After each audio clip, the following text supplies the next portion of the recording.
انسان اس کی بارگاہ میں سجدہ ریز ہوتا ہے اور جس کو وہ توفیق عطا فرماتا ہے وہی اس کے گھر کی طرف رجوع فرماتا ہے۔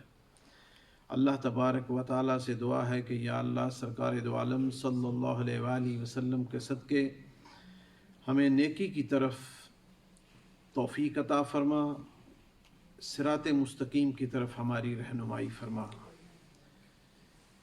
جیسا کہ تمام احباب جانتے ہیں کہ نیکسٹ عشرہ جہنم سے آزادی کا عشرہ ہے، اور اس عشرہ میں تمام امت مسلمہ میں سے جس کو اللہ توفیق عطا فرماتا ہے وہ اللہ تبارک و تعالیٰ کے لیے مسجدوں میں اعتکاف کرتا ہے۔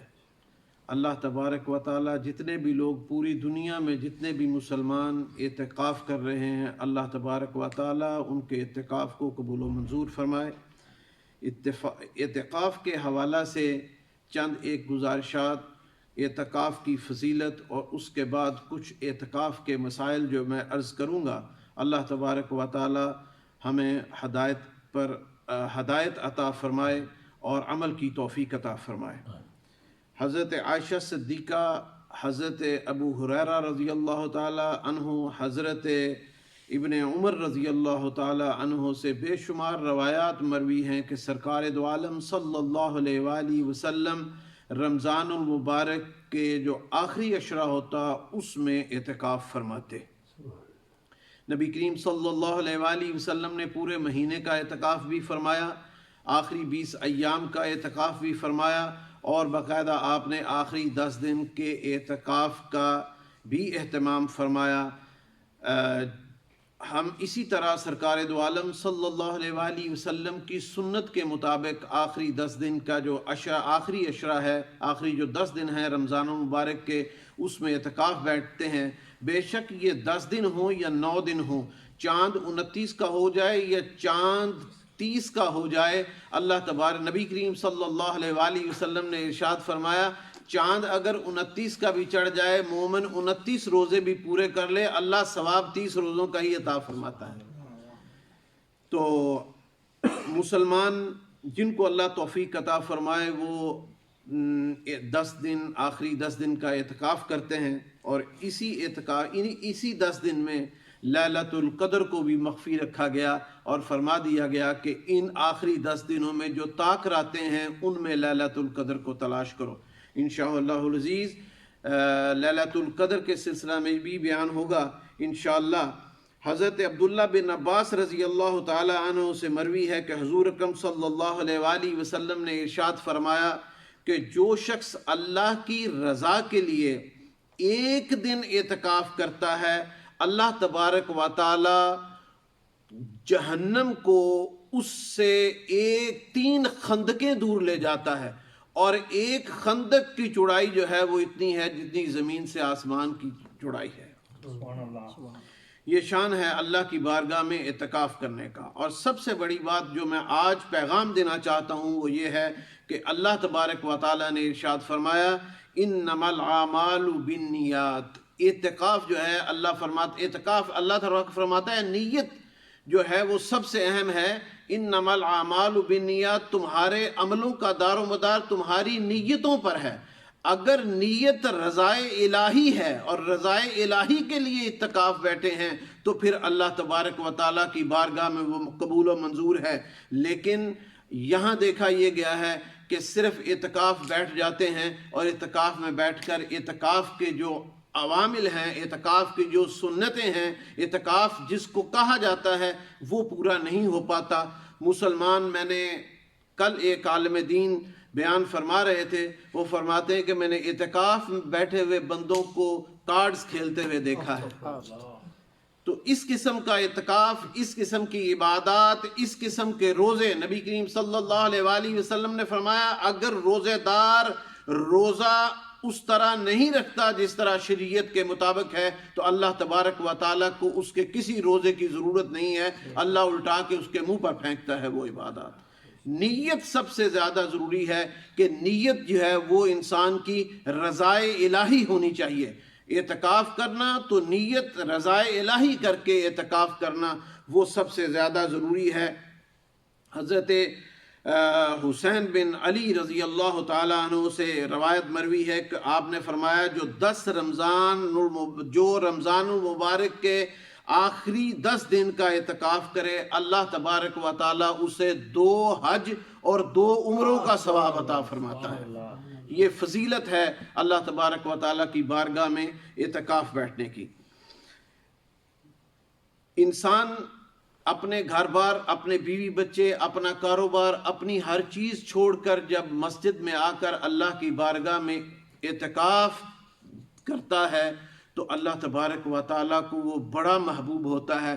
کیوں؟ اللہ کے فرمان کے مطابق اس نے اپنے گھر بار، بیوی بچے اور سب کو چھوڑ کر آ کے اللہ کی بارگاہ میں سجدہ ریز ہو گیا اور 10 دن اللہ کے گھر میں آ کے اس نے اعتکاف کیا۔ اللہ تبارک و تعالیٰ اس کو بڑی عظمت کی نظر سے دیکھتا ہے، اور معتکف حضرات جو ہیں ان کی بڑی شان ہے۔ سرکار دو عالم صلی اللہ علیہ وسلم کی احادیث اس سلسلہ میں ملتی ہیں۔ مختصر یہ کہ میں کچھ معتکف حضرات کے لیے میں ایک اپنی رائے جو ہے وہ پیش کرتا ہوں، وہ یہ کہ معتکف حضرات کو چاہیے کہ وہ سب سے پہلے اعتکاف بیٹھنے سے پہلے، اعتکاف آنے سے پہلے یہ جو موبائل ہے اس کو اپنے گھروں میں چھوڑ کر آئیں، کیونکہ اللہ نبی کریم صلی اللہ علیہ وسلم نے فرمایا رمضان المبارک میں شیاطین قید کر دیے جاتے ہیں، لیکن یہ شیاطین جو ہم نے اپنے موبائل میں سیو کیے ہوئے ہیں ان کو قید کون کرے گا؟ تو میں نے یہ دیکھا ہے کہ اعتکاف بیٹھے ہوئے ہیں اور ٹائم ویسٹ ہو رہا ہے، فیس بک پہ ٹائم ویسٹ ہو رہا ہے، مختلف چیزوں پہ، کچھ یوٹیوب میں کچھ چیزیں ہیں۔ تو اس قسم کی باتوں سے بہتری ہے کہ ہم موبائل جو ہیں وہ جو پرانے نوکیا کے فون ہوتے تھے ایمرجنسی کال کرنے کے لیے، وہ جیب میں رکھ لیں کہ ایمرجنسی کو کال کرنی پڑے تو کر لیں۔ یہ انٹرنیٹ والے فون اور یہ فون اگر ان سے اعتراض کیا جائے تو وہ زیادہ مناسب ہوگا۔ اعتکاف کی 3 قسمیں ہیں۔ اعتکاف کی 3 قسمیں ہیں۔ ایک اعتکاف ہے اعتکاف واجب۔ اعتکاف واجب ہوتا ہے جب بندہ اپنی نیت کر لے یا منت مان لے کہ میرا یہ کام ہوگا تو میں اللہ کی بارگاہ میں اتنے دن اعتکاف کروں گا، تو وہ اعتکاف جو ہے وہ جب وہ بندے کا کام ہو جائے تو پھر اس کے اوپر وہ اعتکاف کرنا واجب ہو جاتا ہے۔ ویسے نارمل جو ہم رمضان المبارک میں اعتکاف کرتے ہیں 10 دن کا، وہ ہے سنت موقدہ الکفایہ۔ سنت موقدہ یہ کہ نبی کریم صلی اللہ علیہ وآلہ وسلم نے اپنی زندگی میں زیادہ تر رمضان المبارک میں اعتکاف فرمایا ہے، اس لیے یہ سنت موقدہ کہلاتی ہے۔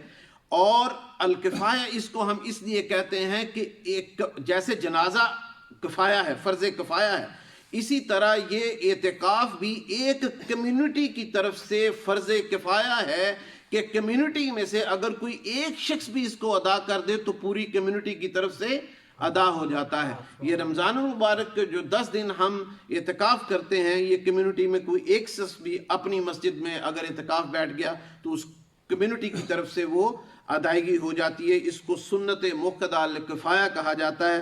ان دونوں شرطوں میں پہلی بھی شرط جو اعتکاف واجب ہے اس میں بھی روزہ رکھنا ضروری ہے، اور اعتکاف جب ہم اعتکاف کرتے ہیں موقدہ الکفایہ اس میں بھی روزہ رکھنا ضروری ہے۔ اگر کسی شخص نے کہا کہ میں نے روزہ نہیں رکھا تو میں اعتکاف کر لوں، اس کا اعتکاف قبول نہیں ہے، اس کو روزہ رکھنا پڑے گا اور پھر اعتکاف کرنا پڑے گا، یہی سنت ہے۔ اور تیسری جو ہے وہ قسم یہ ہے کہ وہ نفل اعتکاف۔ نفل اعتکاف میں روزہ رکھنا ضروری نہیں ہے کہ وہ روزہ رکھا جائے، لیکن یہ ہے کہ وہاں آپ اپنی نیت کر سکتے ہیں کہ میں اتنے دن کا اعتکاف اللہ کی بارگاہ میں بیٹھوں گا، کروں گا، اس میں اللہ کی عبادت کروں گا، اس میں روزہ رکھنا ضروری نہیں ہے۔ معتکف حضرات کے لیے کچھ مسائل جو ہیں وہ مختصر میں بیان کر دیتا ہوں کہ معتکف حضرات جو ہیں وہ کن حالات میں باہر جا سکتے ہیں، کن حالات میں باہر نہیں جا سکتے۔ اس کی بھی 2-3 قسمیں علماء نے بیان فرمائی ہیں۔ ایک ہے حاجت طبیعہ، کہ کئی مساجد ہمارے پاکستان میں یا دوسرے ملکوں میں ایسی ہوتی ہیں جن میں بیت الخلاء نہیں ہوتا لیکن لوگ باہر جاتے ہیں بیت الخلاء کے لیے۔ اس قسم کی اگر کوئی پرابلم ہو تو معتکف حضرات جو ہیں وہ باہر جا سکتے ہیں حاجت کے لیے اور کر کے وہ واپس آ جائیں، لیکن اپنے آپ کو چہرہ جو ہے وہ نہیں بلکہ سائڈوں پہ اس طرح رکھیں تاکہ نظر جو ہے وہ بہکنے سے بچ جائے، آپ جائیں اور واپس آ جائیں۔